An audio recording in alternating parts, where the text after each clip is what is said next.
Halo teman-teman semua, selamat datang di channel Kebun Ajaib, para sahabat pecinta tanaman dimanapun berada. Nah, ini merupakan tanaman hias ya, kadaka. Ya, tanaman hias kadaka ini kalau di Bali sering disebut sebagai tanaman simbaran. Jadi tanaman ini bisa tumbuh sangat besar teman-teman. Nah, habitatnya tanaman ini biasanya ada di hutan-hutan. Hutan-hutan yang tentunya dengan sedikit cuaca yang enggak lembab teman-teman. Nah, tanaman kadaka ini saya dulunya rawat dari kecil teman-teman. Jadi saya dapat di pohon kecil, kemudian saya pindahkan ke sini, dan ini usianya sekitar lebih dari 1,5 tahun teman-teman. Jadi sudah sebesar ini. Dan untuk perawatannya, cara merawat tanaman kadaka ini sangat mudah teman-teman. Jadi tinggal ditempel di pohon. Intinya tanamannya ini suka tempat yang lembab dan tempatnya yang teduh teman-teman. Jangan sampai tanaman ini terkena sinar matahari langsung, sebab jika terkena sinar matahari langsung, daunnya bisa terbakar teman-teman, karena umumnya tanaman ini ada di bawah pohon. Nah, tanaman hias kadaka ini memiliki keunikan teman-teman, dimana pada daunnya ini bisa tumbuh sangat panjang ya, dan berwarna hijau. Dan di tanaman ini biasanya bagian akarnya itu juga bisa digunakan untuk media tanam anggrek, karena daya serapnya sangat tinggi. Nah, bisa menyimpan air teman-teman.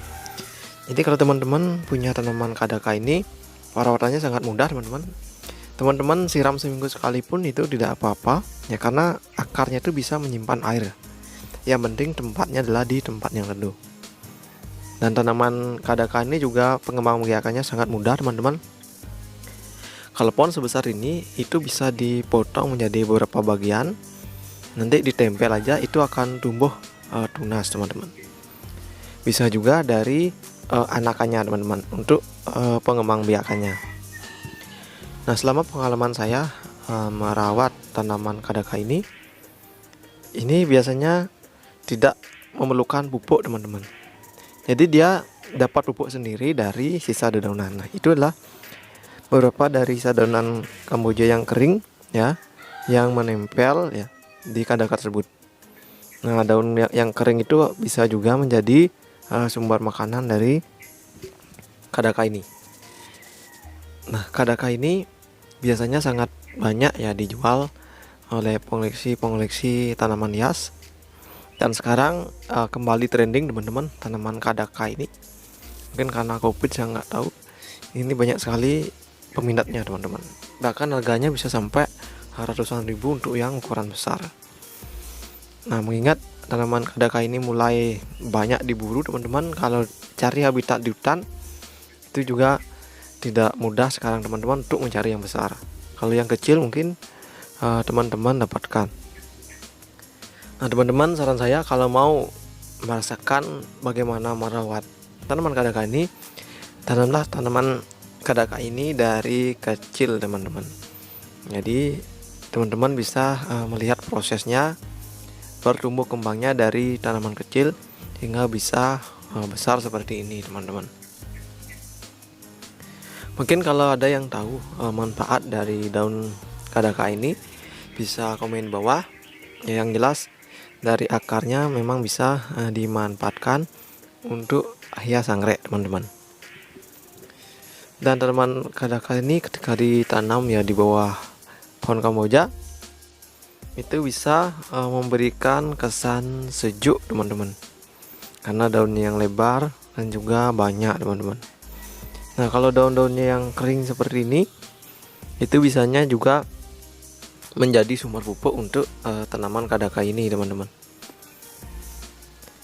Nah, tanaman kadaka ini biasanya ditanam ya di bawah pohon, bisa juga ditempel di pakis teman-teman, atau bahkan di kayu kering juga bisa. Jadi sangat mudah sekali untuk tanaman ini dikembangbiakan atau dibudidayakan teman-teman. Bahkan tanaman ini juga bisa ditaruh di bawah rumah teman-teman. Intinya dia dapat sinar matahari sedikit itu juga bisa tumbuh. Cuman tumbuh di alam sebenarnya akan jauh lebih cepat besar ketimbang teman-teman ditanam di bawah rumah teman-teman. Nah seperti itu. Bahkan ada juga yang tanaman kadaka ini diisi pot teman-teman. Jadi diisi pakis ya. Kemudian diisi pot. Itu juga bisa dijadikan tanaman hias. Intinya tanamannya ini jangan dikasih tempat yang panas sinar matahari langsung teman-teman. Nanti kasihan tanamannya bisa menguning. Nah teman-teman, kalau teman-teman punya pengalaman merawat tanaman kadaka ini, bisa komen di bawah teman-teman. Atau mungkin teman-teman pernah melihat atau menemukan tanaman kadaka ini, juga bisa komen di bawah. Atau yang baru belajar merawat tanaman kadaka ini, silakan bisa komen juga di bawah. Oke teman-teman, ada juga yang mau saya sharingkan bahwa akar dari tanaman kadaka ini juga bisa digunakan untuk mencangkok ya, bisa campur tanah atau langsung dicangkok. Jadi kalau teman-teman punya tanaman sejenis ficus ya, itu bahkan bisa dicangkok langsung teman-teman. Jadi bisa jenisnya cangkok gantung dengan tanaman jenis tersebut, atau mau jenis tanaman lain juga bisa. Jadi isi kadaka, isi juga tanah, lalu diisi plastik teman-teman. Bahkan untuk penjual tanaman online, tanaman yang biasanya ada akarnya, ketika dijual online biasanya salah satu solusi yang digunakan adalah akar kadaka yang digunakan sebagai media untuk pengganti tanah teman-teman, diisi di bawah pohon tersebut lalu dikirim yang lewat pos dan sebagainya. Itu juga salah satu fungsi dari akar kadaka ini teman-teman. Nah teman-teman, kalau teman-teman ya punya tanaman kadaka ini sangat bagus untuk ditanam di taman teman-teman. Jadi seolah teman-teman punya hutan kecil dengan adanya tanaman kadaka ini. Karena tanaman kadaka ini ya memang mayoritasnya adalah hidup di hutan teman-teman.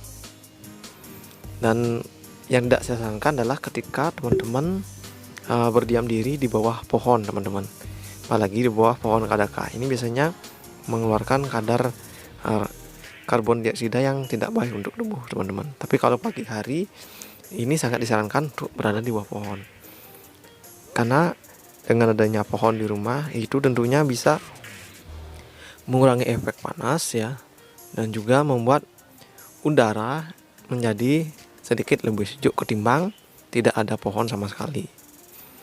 Dan dengan adanya pohon seperti ini juga bisa ya mendukung ya daripada habitat hewan seperti burung dan sebagainya. Jadi teman-teman bisa punya burung di rumah tanpa teman-teman berikan makan. Jadi burungnya datang ke sini karena dia melihat pohon. Nah itu uniknya teman-teman, ketika teman-teman punya pohon, teman-teman punya satu pohon bisa mengundang burung untuk datang. Jadi suasana akan lebih asik lagi teman-teman. Bahkan di tanaman kadaka ini pernah juga saya temukan tanaman sejenis kaladium yang tumbuh di akar kadaka. Nah kemungkinan kaladium ini tumbuh yaitu karena adanya burung yang sana, mungkin dia mencari sarang dan sebagainya, nempel sana, mungkin kotoran burung itu nempel di akar kadaka hingga tumbuh sejenis kaladium di sana teman-teman. Nanti saya akan tunjukkan videonya kaladium yang saya dapatkan dari kadaka. Jadi nanti ada video sesi khusus untuk pohon kaladium teman-teman. Nah itu satu uniknya teman-teman punya tanaman kadaka ini teman-teman. Jadi bisa akarnya ini bisa menuhan pohon lain teman-teman. Nah teman-teman, demikian video hari ini yaitu tentang tanaman hias kadaka. Semoga video ini bisa bermanfaat buat teman-teman, dan semoga menjadi inspirasi buat teman-teman untuk menghijaukan rumah ya dengan menanam, salah satunya adalah tanaman kadaka ini. Oke teman-teman, sampai jumpa di video kita selanjutnya. Saya ucapkan terima kasih dan jangan lupa subscribe. Thank you.